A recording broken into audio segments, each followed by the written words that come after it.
And welcome to the I Hate Rappers podcast. I'm your host, Greggy Westside. And I'm DJ Z13. And today we have... Leveye. How do you spell it, though? Leveye. No, that's all right. It's 2 L's. Well, 2 L's on Instagram because on Instagram, somebody already took the one with the 1 L, so I had to resort to 2. Okay. Just for that. So but it is 1 L, though. So let's start there. So, well, first off, a little bit closer with the mic and everything. Yeah. You know, first time being interviewed on a podcast, I'm assuming, right? Yeah, for sure. Yeah, all right, bet. So, look. So, first things first, I have you as 2 L's on everything. And when I say everything, like I'm talking like the ticketing site. Like your name is LLEVEYE. Yeah. And then same with my contact. Whenever you do shit like that, you're moving like further than that, just make sure they know it's 1 L. For now sure. I gotta change everything. Yeah. Or you keep it consistent. Because if a username's not available, that means someone's already going by that. You know what I mean? Right. So if you got the username, fuck it, you're 2 L's now. You know what I mean? Yeah, shit, might as well. 2 L Levi. But yeah, so we got you on for a reason today. So I'll do a quick briefing of this. So basically, he hit me up earlier this week. He was like, "Yo, where's Isaiah record? You know, Isaiah Linder, the one I manage." And I'm like, "You know, I got a studio, right?" And he's like, "Oh, swear, you know, blah blah blah." So we chopped it up, and he ends up going like, "I want a 12-hour session." I'm like, "All right, bet. You know, give him a price for it. You know, cut off 2 hours basically." And so then from there, yesterday or 2 days ago, what was it? Yesterday, 2 days ago? So he hits me up and he says, "Hey, you know, I'm not sure if I want to do the whole 12 hours. Can we do, you know, 2 hours?" And I'm like, "Well, bro, like I got the studio booked up with just you all day, and you know, I denied other sessions. Like, I don't know about that." So when I texted that, it's just like, I said, "Man," with a laughing face, because, like, he was supposed to do a show for me before and never ended up pulling through because you got into a car accident or something, right? Yeah. So, like, you know, a legitimate thing that happens. And, like, you know, I'm not going to fucking hold that over somebody. Like, why would I do that? You know, that's like, you know, life happens. So, you know, I'm seeing this as like, oh, shit, maybe he's flaky. I don't know, you know. So I said, "Man," because, like, you know, we talked before with the laughing face. And then I was like, "Bro, like, can't really have you do that because you booked up my studio all day basically, and you know, blah blah blah." So then I hit him up today, and I get up earlier than a lot of people, especially rappers and artists, you know. Like, so you called me at like 11 today. Yeah, I mean, dude, I get don't up wake up at 11 today. I get up at early day. I get up at 8:30 every day. Yeah. Now, like that's my set schedule. So like he didn't reply, and then I hit him with a couple of question marks later, and then he was like, "Yeah, I'm not pulling through," and we got into this giant fucking text argument that lasted like a half an hour. And then afterwards, I hop out the shower and I see his last text back, and I was like, "All right, look, fuck it, just come through. Let's do the 2 hours today, and then we'll figure it out and we'll talk about it." And then I get on the phone with you, and we're talking about guests and stuff like that. And then I was like, "You know what? Fuck it. Let's get him on, because this is a perfect example of communication within the industry and how to communicate to a industry professional or to not an industry professional, just how to communicate properly so nobody gets pissed off, so you guys maintain a good relationship." Because at one point I texted this dude back and I said, "Bro, honestly, we don't even have to work together, but like, you know, blah blah blah," and we just kept going from there. So let's talk about how we can avoid those types of things, because the fault's on both of us throughout this conversation for sure. Yeah, on my end, definitely the 12-hour thing. I'm used to like going to the studio for the past 2.5 years, just 12 hours every single time I go to the studio. So like when I hit him up, because I got into a little beef with my old producer, old engineer, so we're not really messing with each other no more. Hey man, fuck. For real. Yeah, but you here now. For sure. So I was a little, because I've had bad studio experience before. Like I went to people's studios who claim that they're really good, and I'll go there and I'm like 5 minutes in, I'm already like begging to leave, and I'm wasting money. So like it was like one of those things. It was like one of them anxiety things where it came in, like one of them things that played in my head, like maybe I'm doing too much. I should just step back a little bit, get 2 hours. I knew it was gonna upset the business, because I know how business goes. I know how budgets work. I know, like, especially putting deposits on, especially with a lot of engineers now. That's why they do deposits. My fault. That's why they do deposits. So stuff like that, in case that does happen, they still came out with the money. You know what I mean? But so, I mean, the main thing for deposits are, especially with me at least, like, you know, most people do, you have to put down half. Just because, like, you know, if you're booking like a shit ton of time, just you got to put down half. You know, if it's anything over 4 hours, I do basically half, you know, of 4 hours. And then if it gets to 6, you know, fuck it, like we're so far out, just do, you know, 2 hour deposit, you know, basically if we're at like 10, 12 hours, I'm like, shit, man, like, you know, fuck it, give me a 2 hour deposit, we haven't worked together, it's all good, you know, like if it's somebody who I think is gonna flake but I know has money, then like, you know, for a fact, like they flex their fucking money, I'll be like, you know, give me 6 hour deposit then, you know, because like, bro, end of day, you're gonna go into a 12-hour session and like you might be burnt out at hour 6 and like you're like, okay, well, like I'm only halfway. You get to hour 8 and you're like, yo, can we just, you know, finish this up another time? And like, you know, I'm assuming that's gonna happen. Like I had a 10-hour session with my guys from R&O. Shout out them. So my R&O guys got a 10-hour session. I think we ended up cutting it down to like 8 hours, and they scheduled it until like 3 in the morning. And then we had ours originally scheduled from 3 till 3 in the morning. So I'm assuming like, okay, well, this isn't going to go all the way through, but you know, like nobody's coming in at 3 in the morning to like, you know, get another session. So fuck it, whatever. Like we'll do the 12 hours. And you know, once you like try to cancel down to 2, I'm like, well, dude, like I could have had that booked up. But at the same time, if you would have come at me with like a, yo, like, can I get 6 hours instead of 12?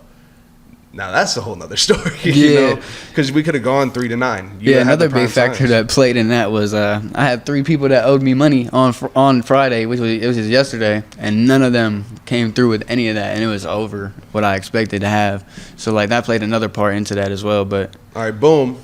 One thing you could have done there, just told me like how it is. Be like, yo, people owe me money, I ain't get back. Like, cool if we drop it down.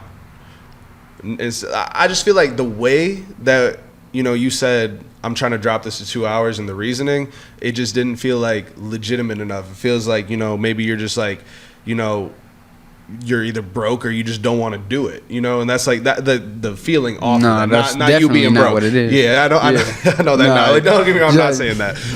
But you know, like if you give more of like a, you know, a real communicative, you know, this is exactly why I'm not doing it, I feel like maybe we wouldn't have gotten there. And like, you know, this is not your fault that we're in this fucking I whole conversation. I was pretty legitimate because if I was broke, I would have told you I was broke. I mean, but I told you the main reason was I need to know what this sounds like before I put out $400, $200 plus more dollars on something that I may not be satisfied with, because that would be a bad investment on my part, and I got to be thinking about me on that end of the day.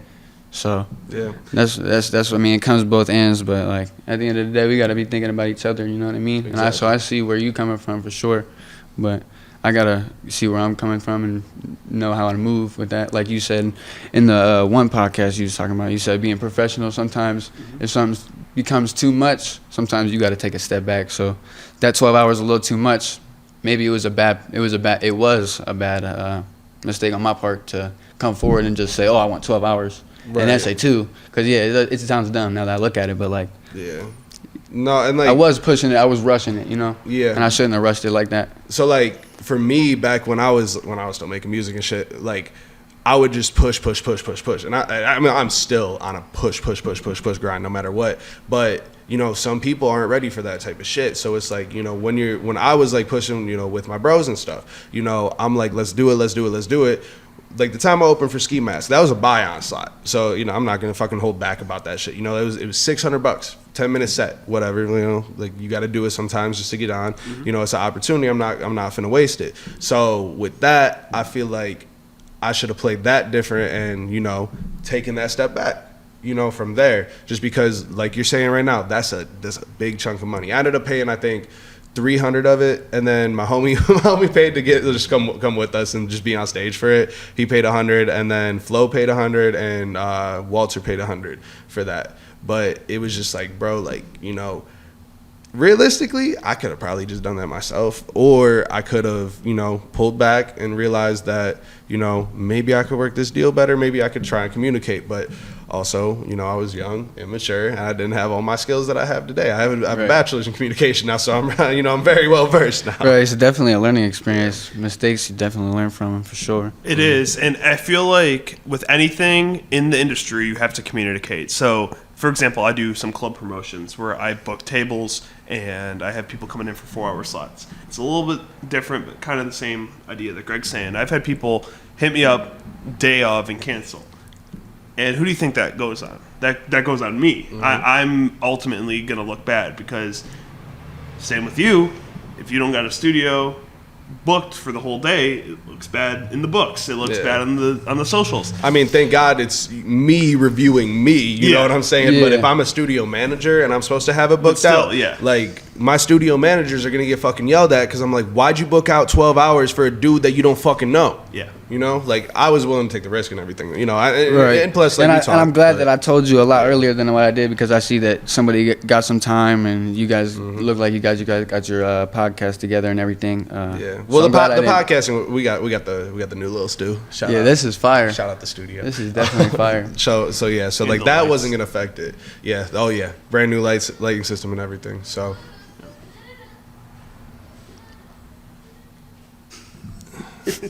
I hate the people outside this building so much. And I hate rappers. Like, like rappers and the people outside. The people outside are like, it's 1A people outside, and then rappers is 1B for sure. It's like, bro, like, why the hell do you sound like that, bro? Like, like, why? All right, so moving past that. All right.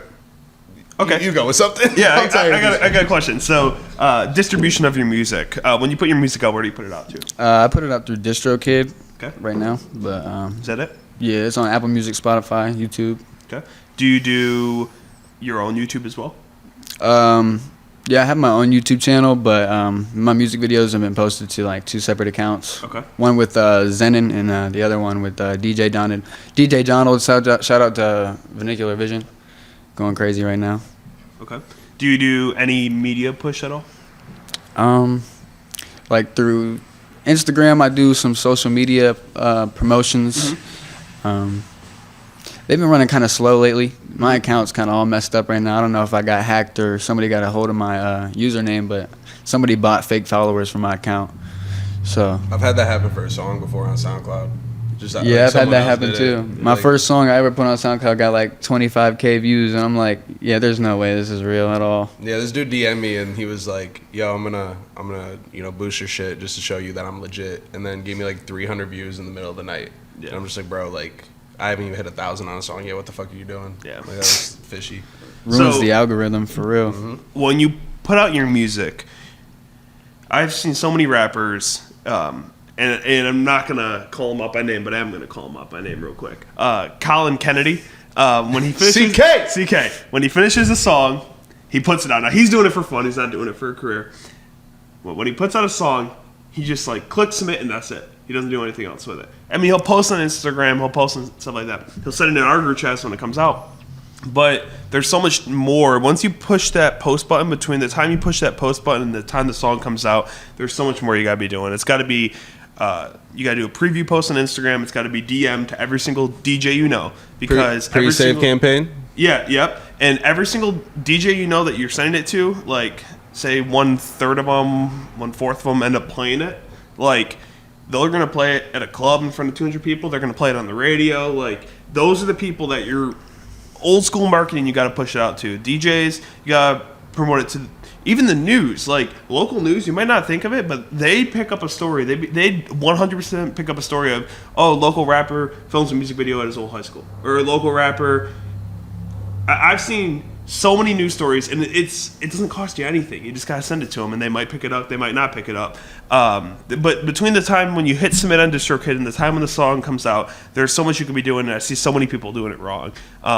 And it's a 1-2 week period before you have it come out. Right. But like you got to be putting lyric videos up, visualizers, music videos, and there's just so much that you could be doing that I see so many rappers, and not just you, but I see so many rappers mess up with the distribution. So after you upload it, you ever pitch it to Spotify for their playlist? What I really do every time I release is I'll DM it to every single person that I can. Mm-hmm.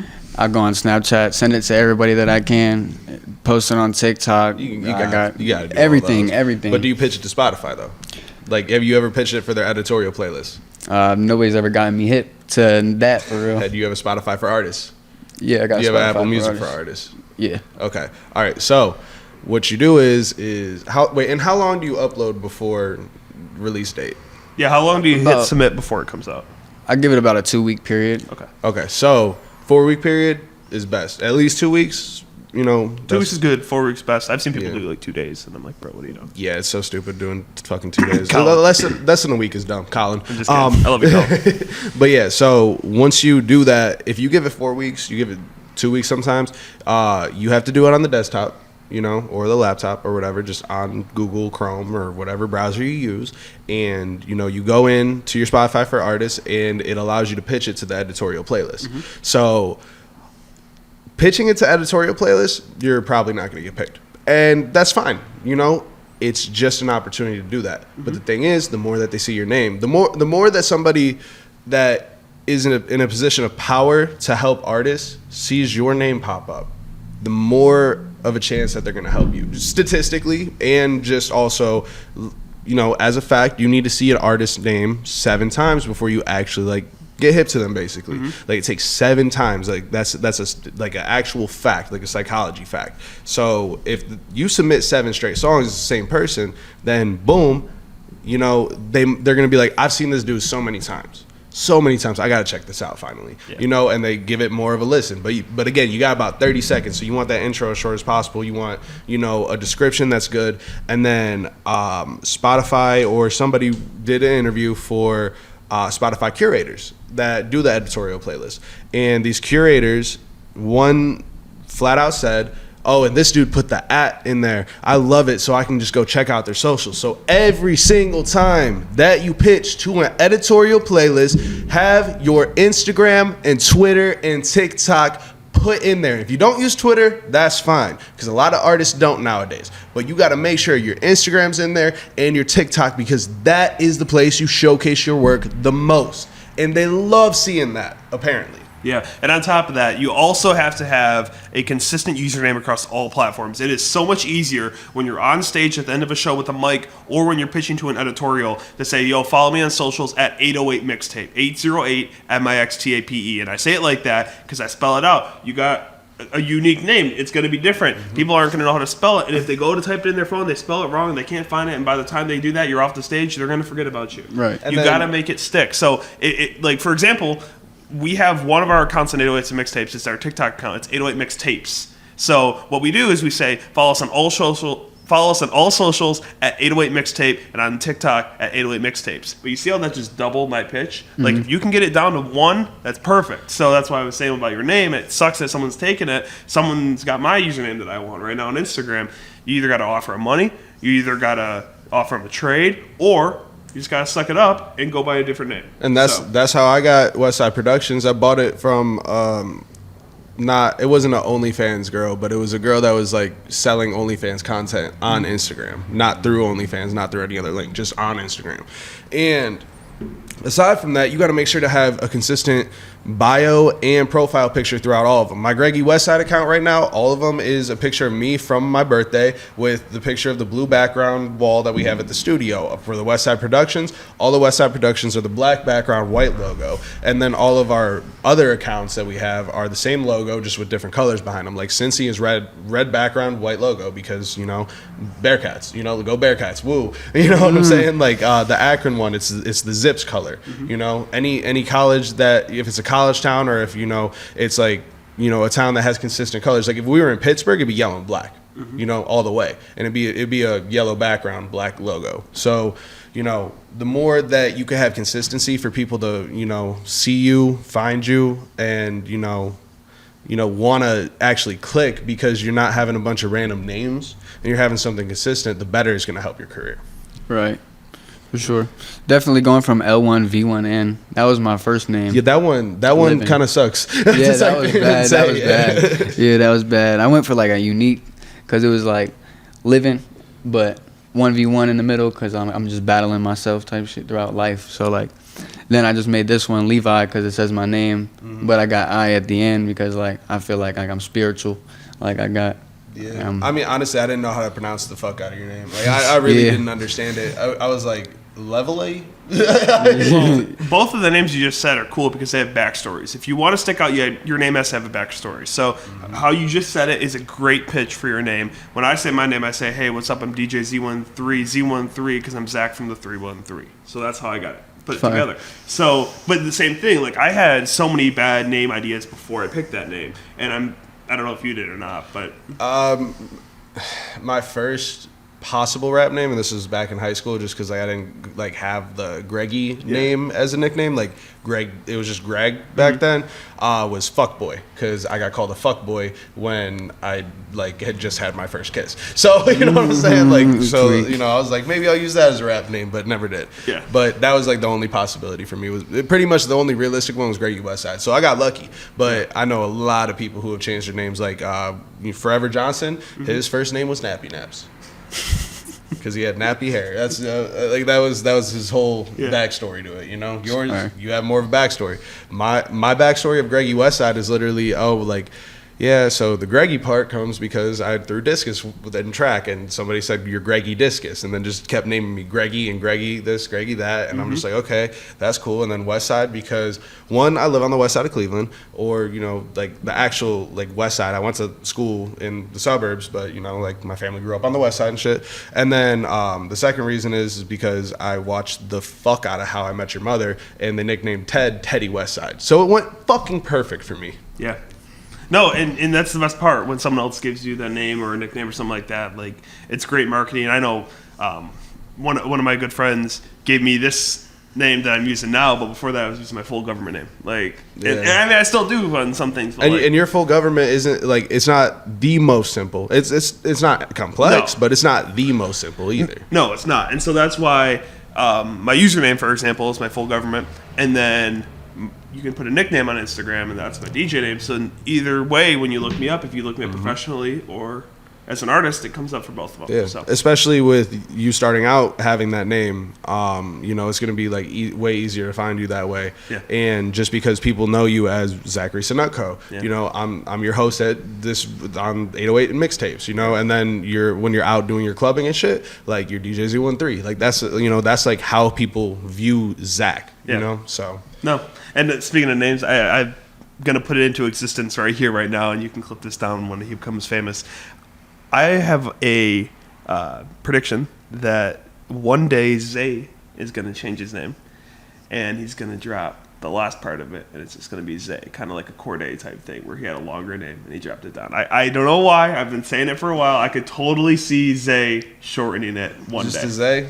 I think so. I don't think so, because my talks with him has been more of trying to change his @, to Isaiah Linder, just so it's consistent through everything. Because he ended up getting locked out of his one phone and losing his TikTok that is @ZayLoading, but the TikTok account still exists. Yeah. So it's very fucking confusing. And now it's just Zay Linder, which is just like, you know, my viewpoint, just go full Isaiah Linder. Yeah. You know, that's your brand, that's your name on Spotify, Apple Music. That's where everybody finds you. You can find you easily on, you know, on Instagram and stuff. So that's not an issue, but it could be a lot easier and a lot easier to brand. Yeah, and we are where we are. So another cool thing, and I'm going to tie it back in here. So Zay, we were just talking about him. Zay came out to my gig 2 nights ago just to support. He didn't come out for anything. He came out just to support, and that goes a long way when you're talking about this industry. So Zay came out. I recognized he came out. There's 382 other people there, but I realized he was there. Only one there that makes music. So I played his song in the club. Every time I see him at the club, I play one of his songs. Or if anyone comes to the club and sees me, I play one of their songs. So, going out. One thing about that, though, is that was record attendance for this guy's college night. Yeah, it was. And guess who didn't have their fucking promo cards?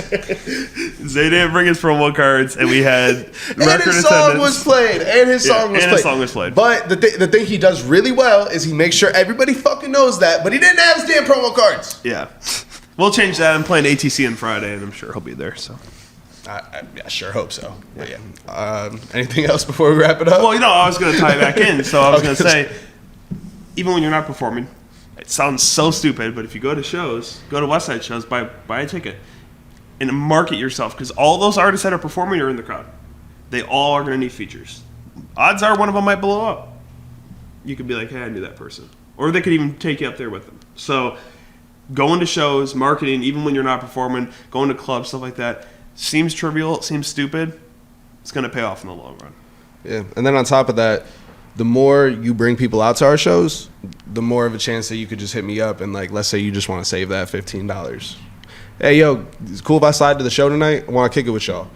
Well, yeah, we're friends now, so yeah, come on through, you know? Sure. So more shows you do, more, like, basically, if you add value to something for somebody, then the more shit you're going to get in return of value. Yeah. Sure.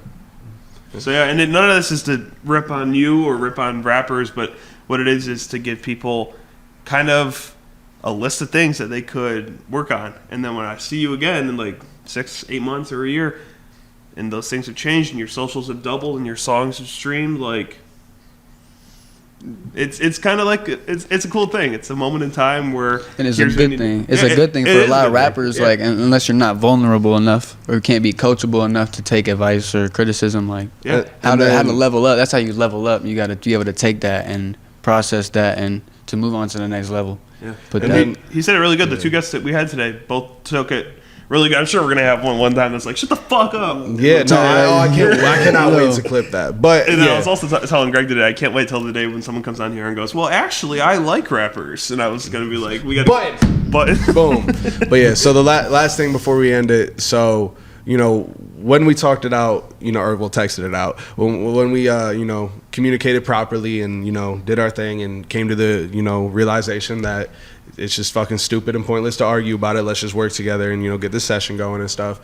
When we came to that conclusion, you know, I asked you a question or whatever, and you replied with a text, and then you ended it with big bro, which is, you know, appreciative because, you know, at the end of the day, I'm just trying to look out. But the shit that you learn here and the shit that you learn in your career, that's the shit that you take and you just give the info to the next artist, and you just keep trying to make sure everybody knows what to do, and then you're the one getting those texts. You know, like I was you know, well, I mean, a little bit different, but you know, everybody's like, the same, just in different time frames. Exactly. Like, just takes other people longer to catch up than other people. Exactly. And then you can be that person where it's like people are texting you, thanks, big bro, appreciate it. You know, like, I got big homies, I got little homies. So, you know what I'm saying? Like, I'm not saying you're a little homie, but like, like bro, like OB Digital, you know, that's a little homie. Yeah, you know what I'm saying? So, but yeah, so I guess that's our show today. Yeah. Sure. All right. Well, thank you for joining the I Hate Rappers podcast. I hate rappers, but I love artists. Peace out.